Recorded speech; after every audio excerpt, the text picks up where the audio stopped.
말씀을 가지고 신령한 젖을 사모하라 는 제목의 말씀을 함께 나누겠습니다. 우리가 읽은 것처럼 오늘 본문은 그러므로 라는 단어로 시작이 됩니다.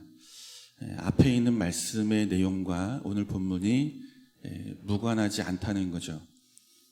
그럼 먼저 앞에 있는 말씀이 어떤 말씀인가 우리가 한번 상기해 볼 필요가 있습니다. 지난주에 살핀 말씀인데 베드로전서 1장 23절 25절 우리 같이 한번 읽겠습니다. 한 목소리로 너희가 거듭난 것은 썩어질 씨로 된 것이 아니요 썩지 아니할 씨로 된 것이니 살아있고 항상 있는 하나님의 말씀으로 되었느니라.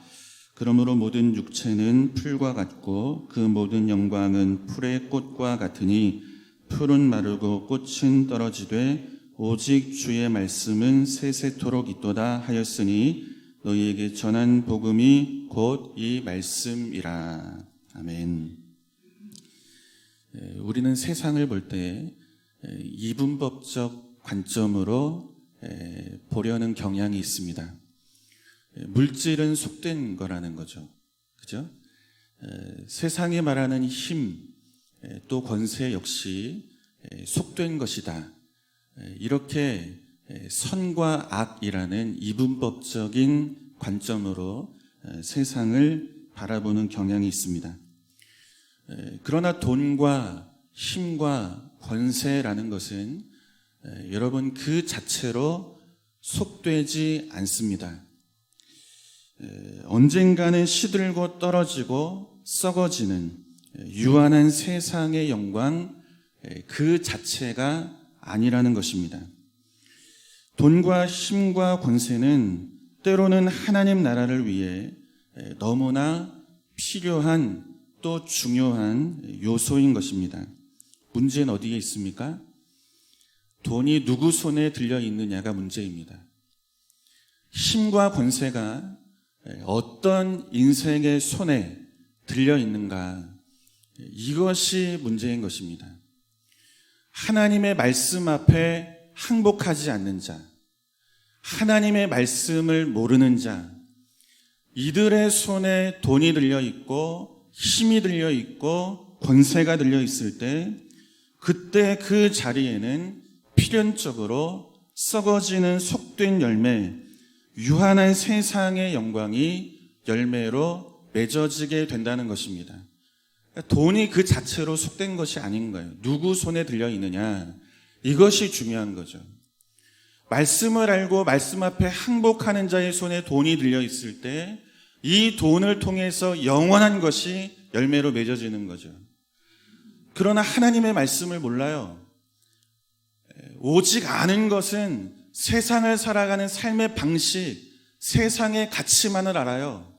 그런 자의 손에 돈이 들려 있을 때 그 물질은 세상의 영광, 유한하고 사라지는 영광을 열매로 맺을 수밖에 없다는 것입니다. 그렇다면 반대로 여러분 성경만 들고 있으면 그러면 우리의 인생은 항상 선하고 의로운 열매만을 맺게 됩니까? 그렇지 않다는 거예요. 성경이 전쟁을 위한 명분이 될 때 수많은 사람들이 피를 흘렸던 역사가 우리에게 가르쳐주고 있는 거죠. 십자군 전쟁이 대표적인 것입니다. 말씀을 몰라요. 들고만 있는 거죠. 말씀 앞에 항복할 줄을 몰라요. 교회만 나올 줄 아는 거죠. 그런 인생을 통해서는 결코 하나님의 썩지 않고 영원한 열매가 인생 중에 맺어질 수가 없다는 것입니다. 여러분 때로는 목사들이 실수할 때가 있잖아요. 그죠? 손에 말씀이 없어 실수가 있는 것입니까? 그렇지 않은 거예요. 말씀 앞에 항복하지 않는 내 안에 있는 옛 자아가 살아있으면, 내 안에 있는 이 옛 자아가 하나님의 말씀 앞에 항복하지 않은 채 말씀만 붙들고 말씀만 멋있게 전하면 그 인생 가운데에서는 선하지 않은 열매들이 맺어질 수도 있는 거죠. 중요한 건 어디에 있습니까? 누구의 손에 돈이, 물질이, 힘이, 권세가, 말씀이 들려 있느냐. 여러분, 이것이 중요한 것입니다. 사랑하는 성도 여러분, 말씀이 우리 안에 충만하기를 주님의 이름으로 축원합니다. 말씀 앞에 항복하는 우리 모든 성현의 권속들이 되기를 주님의 이름으로 축원합니다. 그래야 인생이 의미 있는 거예요. 썩지 않는 열매로 우리의 인생이 채워지는 거죠. 중요한 것은 우리 자신이 어떤 존재로 하나님 앞에 서 있는가. 여러분, 이것이 너무너무 중요한 것입니다. 그래서 베드로는 변화를 촉구하고 있는 거예요. 변화를. 바뀌어야 된다. 새로워져야 한다. 이전처럼 살 수 없다. 변화를 촉구하는 것입니다. 우리 본문 1절을 다시 한번 보겠습니다. 본문 1절 같이 봅니다. 그러므로 모든 악독과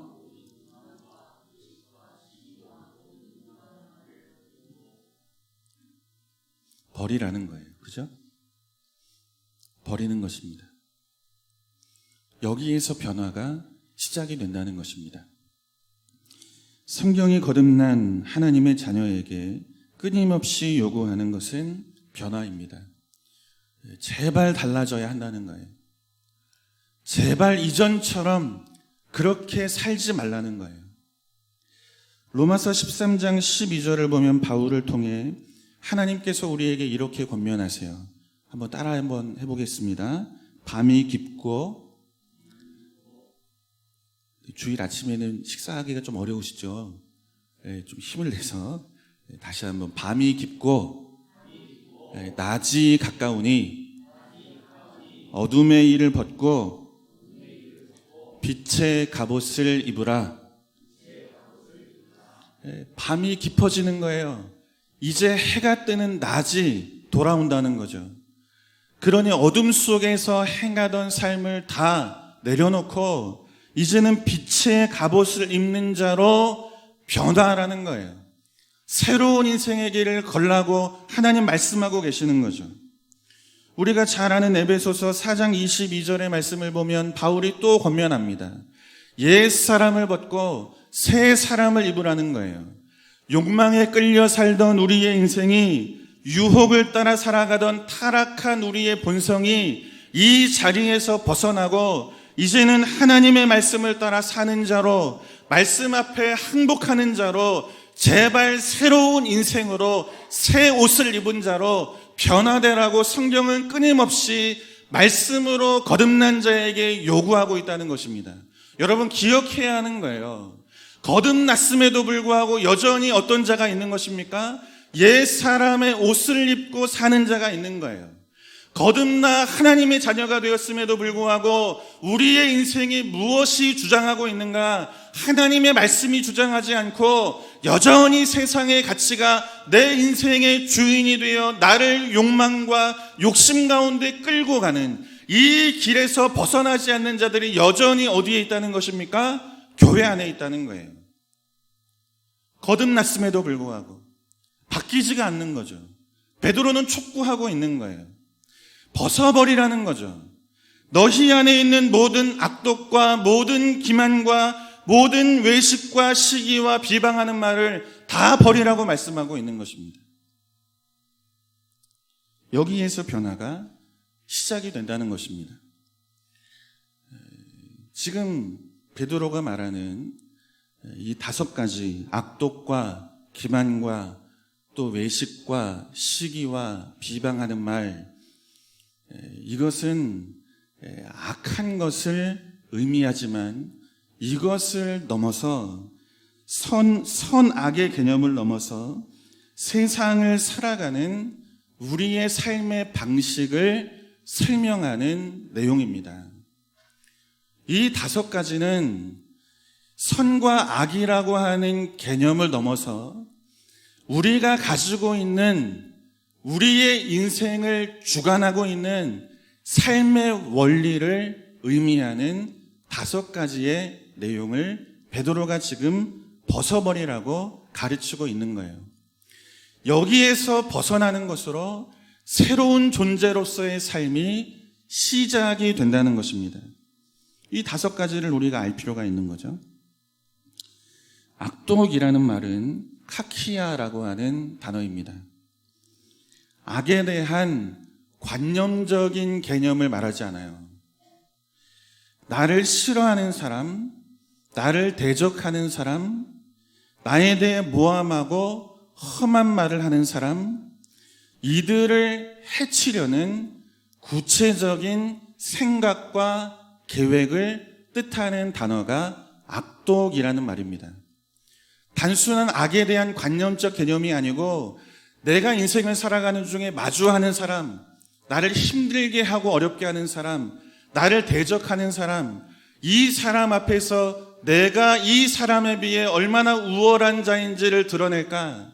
어떻게 하면 이 사람을 넘어뜨리고 내 인생이 세워질까? 이것을 구체적으로 계획하고 생각하는 것, 이것을 악독이라고 말하는 거예요. 여러분, 우리의 인생과 무관합니까? 그렇지 않죠. 세상을 살아가는 이 치열한 경쟁 사회 속에서 우리가 살아남기 위해서 생각하는 모든 계획이, 모든 생각이 때로는 이 악독이라는 개념 속에 담겨있는 순간이 너무나 많은 거예요. 어떻게 하면 저 사람을 넘어뜨리고 내가 일어서지? 어떻게 하면 저 인생보다 내가 더 우월하다는 것을 수많은 사람들 앞에 증명하며 살 수 있을까? 계획하는 거예요. 깊이 생각하는 거예요. 철저하게 계획을 세우는 거죠. 이것을 악독이라고 말합니다. 악독. 그리고 본문이 말하는 이 기만이라고 하는 말은 돌로스라고 하는 헬라어입니다. 뜻은 올가미라는 뜻을 가지고 있어요. 뭐 하는 겁니까? 내 인생 가운데 나를 대적하는 사람, 혹은 나와 경쟁하는 사람, 그런 세상의 한복판에서 살아남기 위해 무엇을 가져다 줍니까? 올가미를 가져다 두는 거예요. 나를 경쟁하는 사람이 넘어지도록. 생각에서 끝나는 것이 아니에요.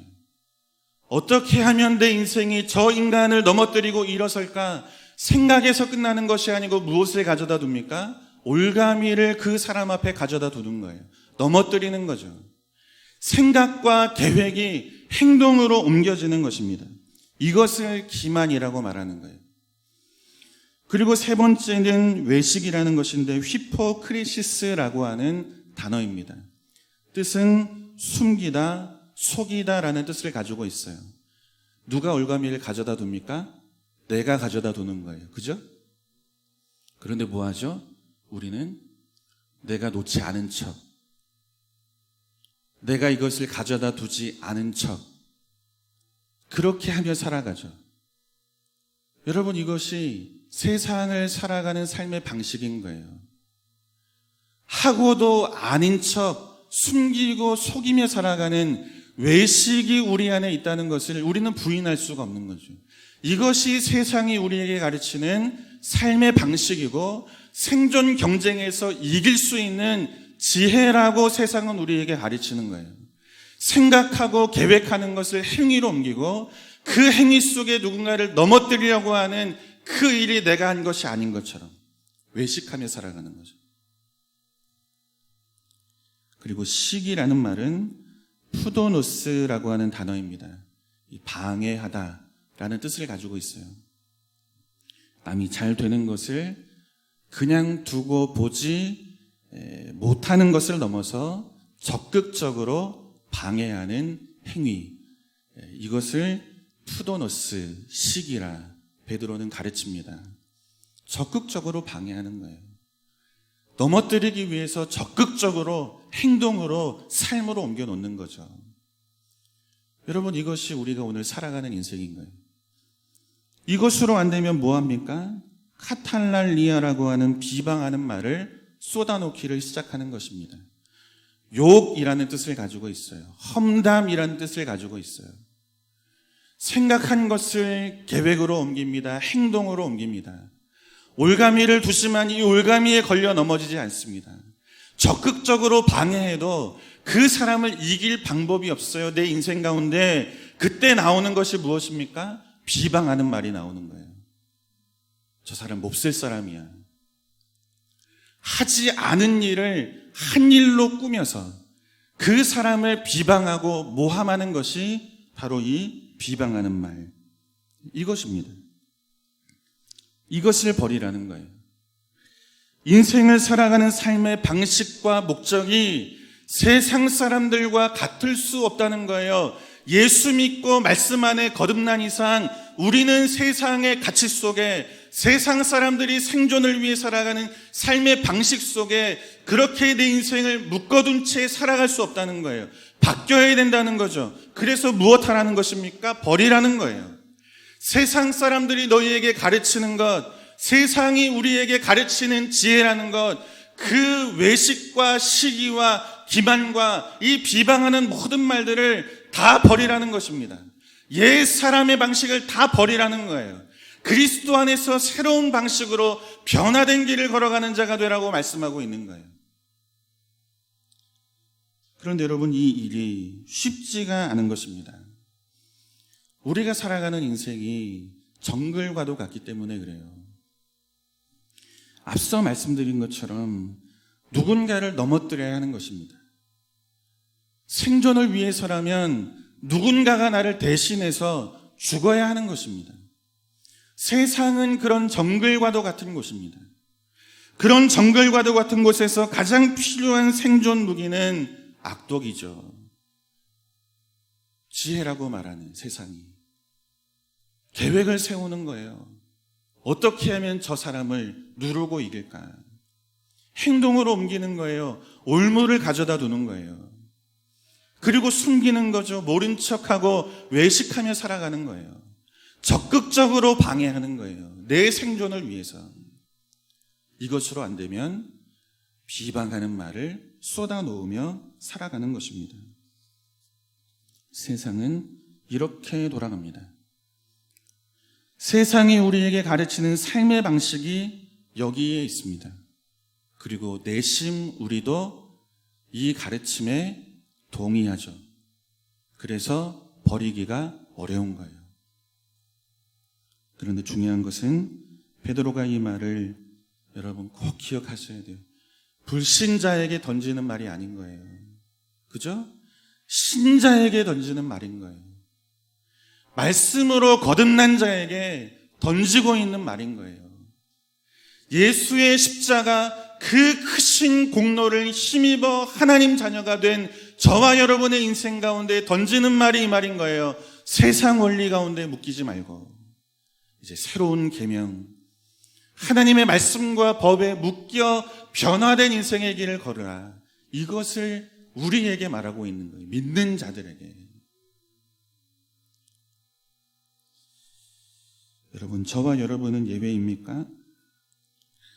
우리의 인생에는 세상도 없고 우리도 없고 오직 우리를 구속한 주로만, 그분의 말씀으로만 여러분 우리 인생이 늘 충만합니까? 가만히 돌아보셔야 되는 거예요. 내 인생이 어떤 원리가 주장하고 있는지, 오늘 살아가는 내 인생을 무엇이 끌고 가는지, 주관하고 있는지 여러분이 말씀 속에서 돌아봐야 하는 거예요. 예수를 믿고 하나님을 예배하며 교회 안에 들어와 있지만 우리의 내면과 생각과 우리의 인생의 가치와 방식이 여전히 세상이 주도하는 방식에 끌려가고 있는지, 아니면 변화된 삶의 원리, 하나님 나라의 방식이 우리 인생을 주도하고 있는지 여러분 돌아보셔야 되는 거예요. 죽어지고 낮아지는 길, 십자가를 짊어지는 길에서 승리를 얻는 길을 가고 계십니까? 아니면 온갖 좋은 명분을 앞에 두지만 뒤로는 세상의 원리, 악독과 기만과 외식과 시기와 비방하는 말, 이와 같은 세상의 원리에 묶여 오늘을 살고 있습니까? 우린 앞에는 아주 좋은 명분을 두는 거예요. 십자군 전쟁이 사람을 죽이는 것에 명분이 있었습니까? 그렇지 않잖아요. 하나님 나라를 회복하겠다고 하는 거룩한 명분을 앞에 두고 있잖아요. 그런데 그들의 마음 깊은 곳에는 무엇이 이들을 끌고 갑니까? 땅을 차지하자는 거죠. 계획을 세우는 거예요. 힘을 모으는 거예요. 원수 앞에 올가미를 두는 거예요. 그것으로 이들을 넘어뜨리고 적극적으로 방해하고, 그래서 그 땅을 차지하고자 하는 인간의 욕망을 채우고자 하는 그 마음, 그 욕심 앞에 명분을 두는 거예요. 오늘 우리의 인생은 다릅니까? 예수를 믿으니 인생의 목표, 그 목표를 이루기 위한 명분이 하나님 말씀에 있다고 우리는 늘 두죠. 그러나 그 뒤에는 무엇이 있습니까? 끊임없는 내 욕망이 자리하고 있는 거예요. 부흥이라고 하는 명분 얼마나 좋습니까? 그죠? 그런데 그 부흥 뒤에 가려져 있는 우리의 욕심은 무엇입니까? 세력을 불리자는 거 아니에요? 수많은 물질을 모으자는 거 아니에요? 이것으로 하나님의 영광을 이루기 위해 우리가 더 헌신하자, 하나님의 백성을 한 사람이라도 더 불러 모아 하나님 앞에 항복하는 자, 하늘의 소망을 가지고 믿음의 길을 걸어가는 자, 이들을 불러내는 이 사명이 목적이 되지는 않는 거죠. 명분은 부흥이야. 뒤로는 세력이고 힘이고 물질인 거죠. 욕심인 거예요. 이 길을 걸어가는 것이 오늘 교회 안에 있는 수많은 목사들이요, 오늘 교회 안에 있는 수많은 성도들이 살아가는 삶의 원리인 것입니다. 부정할 수가 없는 거예요. 그런데 여러분, 이 길이 쉽지가 않은 거예요. 동의하고 있기 때문에 그래요. 세상의 원리를 가져야만, 가르치는 대로 그것을 붙들어야만, 그래야만 승리하고 성공할 수 있다고 하는 이 세상의 가르침을 부정할 만한 힘이 우리에게 없는 거예요. 동의하며 살아가는 거죠. 그래서 베드로가 이렇게 권면하고 있는 거예요. 2절을 한번 보겠습니다. 같이 봐요. 갓난아기들 같이 순전하고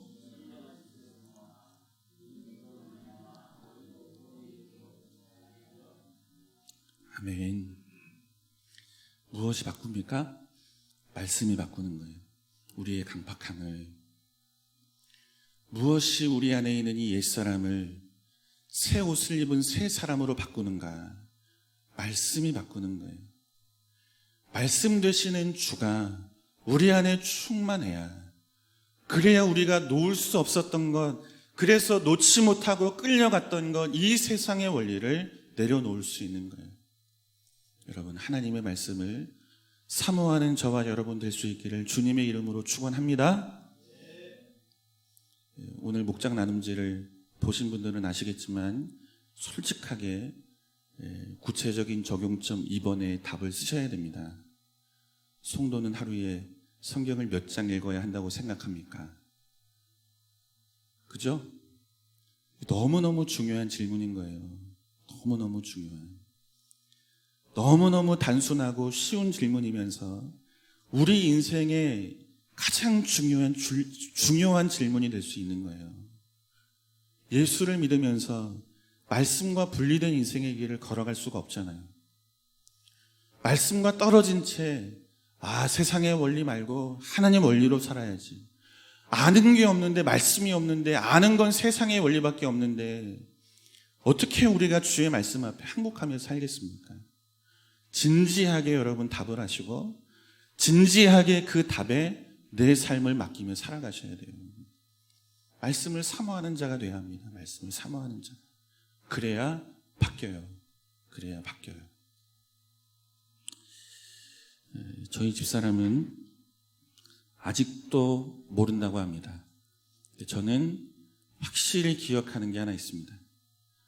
집사람에게 한번 발로 차인 적이 있습니다. 때린 사람은 모르죠. 그런데 맞은 사람은 압니다. 제가 한번 되게 맞은 적이 있어요.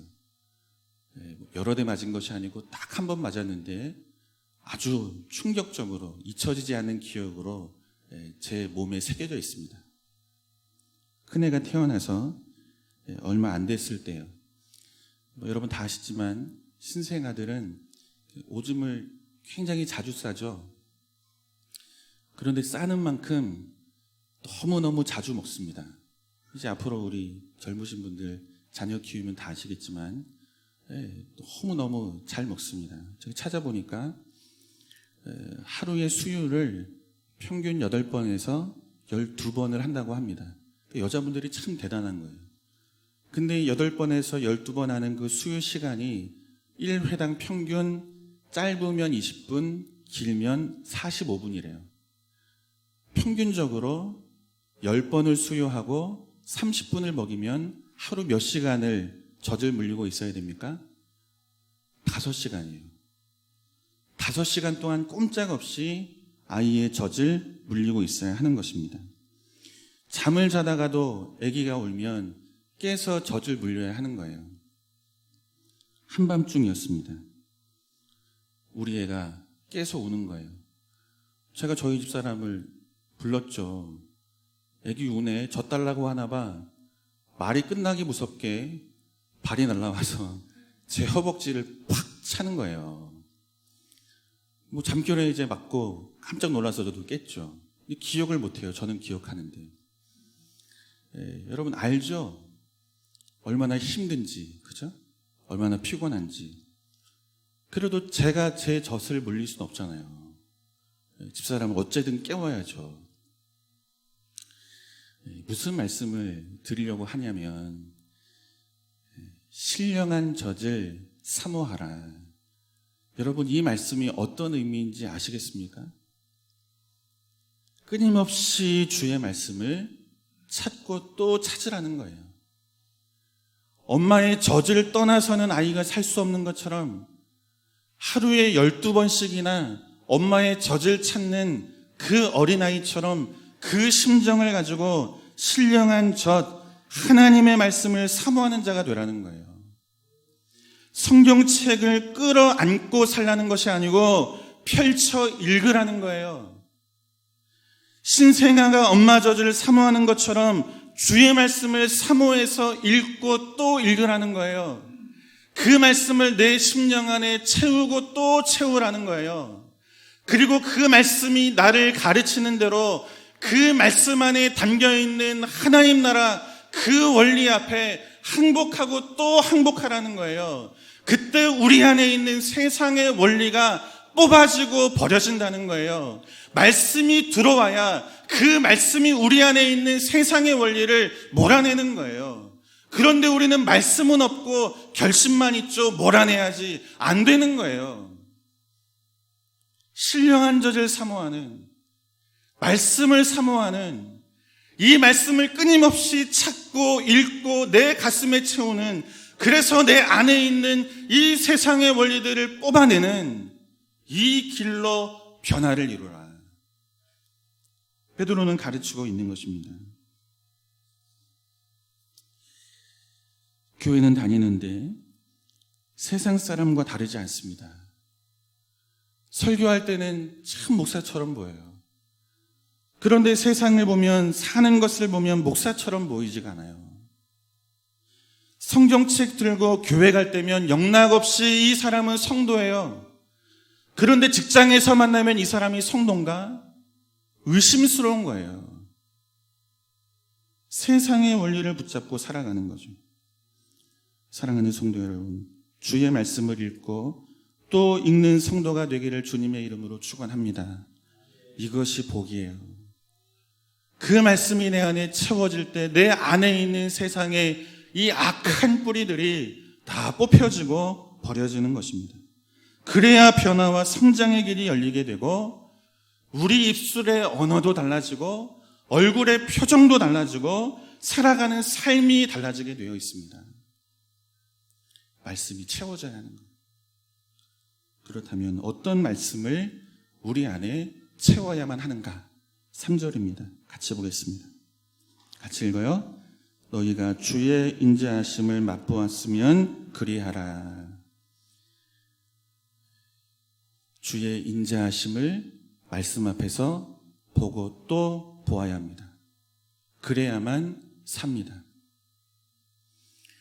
죄인된 우리 인생을 향하신 하나님의 인자하심이 무엇인지를 말씀 안에서 깊이 발견하고 또 발견할 때에만 우리는 결심하고 결심한 그 일을 이루어 갈 수 있습니다. 우리 안에 있는 세상의 원리를 뽑아낼 수가 있는 것입니다. 죄인이요 원수인 우리를 주께서 어떻게 대하셨는가? 그분의 인자하심, 죄인이지만 죄인을 향하여 대하시는 그분의 인자하심, 심판을 받아서 죽어도 할 말이 없지만 그런 죄인된 원수된 저와 여러분을 향한 하나님의 인자하심, 그분의 긍휼하심과 선하심이 무엇인지를 말씀 안에서 보고 또 보아야만, 그래야만 우리가 항복하게 됩니다. 그리고 그분처럼 살게 됩니다. 로마서 5장 5절에서 8절을 한번 보겠습니다. 하나님의 인자하심을 보는 거예요. 로마서 5장 5절에서 8절 한 절씩 보겠습니다. 소망이 우리를 부끄럽게 하지 아니함은 우리에게 주신 성령으로 말미암아 하나님의 사랑이 우리 마음에 부은 바 됨이니,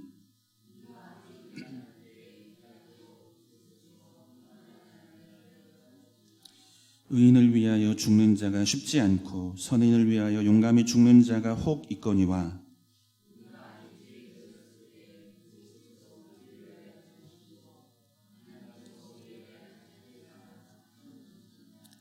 아멘. 여러분, 아멘입니까? 여기에 하나님의 인자하심이 있는 거예요. 우리가 누구인지를 알아야 돼요. 우린 죄인인 거예요. 우리의 가슴을 열어보면 보이는 것은 악독과 기만과 외식과 시기와 비방하는 말, 이거밖에 보이지 않는 것이 우리의 인생인 거예요. 본질상 죄를 가지고 태어나 심판을 받을 수밖에 없는 것이 우리의 인생이지만, 말씀으로 거듭난 뒤에도 우리의 가슴을 열면 우리의 인생을 설명할 수 있는 말은 이 5가지밖에 없는 거예요. 악독이 가득한 거예요. 이 기만이 가득한 거예요. 외식과 시기, 비방하는 말이 온통 가득한 거예요. 이것을 놓고 세상을 살아갈 방법을 알지 못하는 인생인 것처럼 하나님의 말씀과는 거리가 먼 인생의 삶을 살아가는 것이 우리의 인생인 거예요. 그런데 그런 인생을 향하여 하나님이 어떻게 대하십니까? 죄는 내가 짓습니다. 그런데 지은 죄에 대하여 누구에게 책임을 물으세요? 아들에게 물으시는 거예요. 내가 죄의 매듭을 단단히 묶어두었는데 아들을 죽여 그 죄의 매듭을 예수가 풀으시는 거예요. 우리 대신 순환을 당하시고 십자가에 죽으시고 모든 피를 쏟으셔서 우리 안에 가득 채워져 있는 죄와 버타여 살아가는 이 세상의 원리, 그 원리가 맺어진 악독한 수많은 열매들, 이 위에 예수의 피가 덮이는 거예요. 죄인으로 대하지 않으시는 거예요. 여기에 하나님의 인자하심이 있는 거죠. 원수되었던 우리를 당신의 자녀라는 영광스러운 자리로 옮겨 놓으시는 거예요. 갈 수 없잖아요.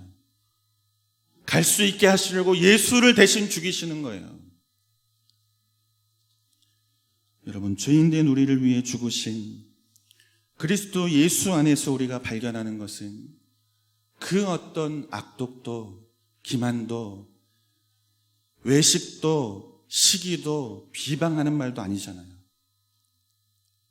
죄인된 우리를 대하시는 예수 그리스도 그분 안에서 우리가 발견하는 것은 아버지 하나님의 사랑이요, 죄인을 위해 죽으시는 예수 그리스도의 헌신이요, 그분의 십자가만이 그 안에서 보이는 거죠. 깨닫게 되는 거예요. 우리가 살아가야 할 길이 어디에 있는지.